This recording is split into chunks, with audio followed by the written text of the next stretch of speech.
Carole Cooper of Knoxville, Tennessee was up at her cabin in the Smoky Mountains with some friends, and as they were leaving late in the day, she wanted to take them by her favorite campground just to give them a look at the place. So they headed off in that direction, but the closer they got, the worse the weather got, and by the time they got there, a microburst had hit the area and storms just popped up all over. When they got to the campground, what they saw was a scene of vast devastation.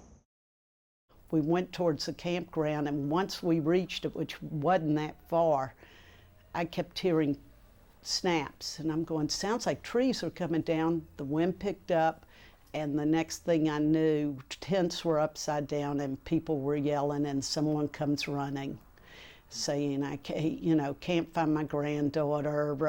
I've got a man in the water who probably has a broken back. There's someone probably dead back there, and, help us, help us. Among the many who were injured, several members of one family.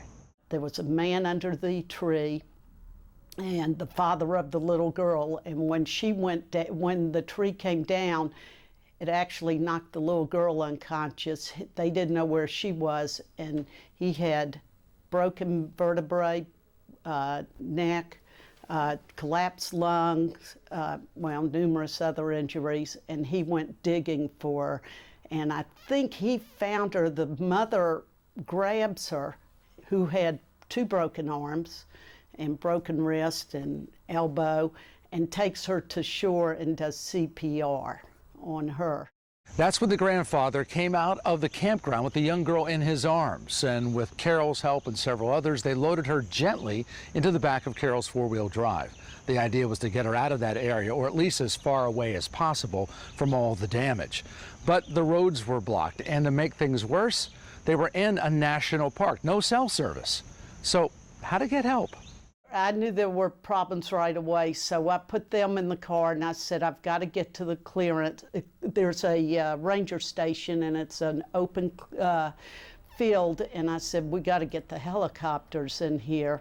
And I try to make my way that way, and meantime, I know there's no cell service. I'm a subscriber to OnStar.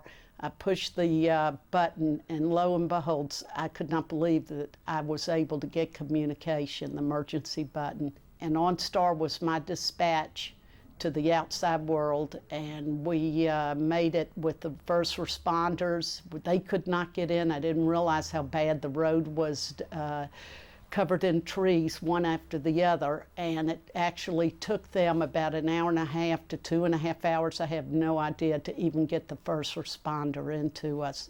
But the first responder that got to me was fabulous, and it turned my car. He stayed online because the first responders had no communication with their service. They were down. So they were our lifeline. And my car ended up in a trauma center with IVs in it, but the fortunate part is that, we got the help, and I don't know what would have happened without it. It was all the difference, and it did save lives.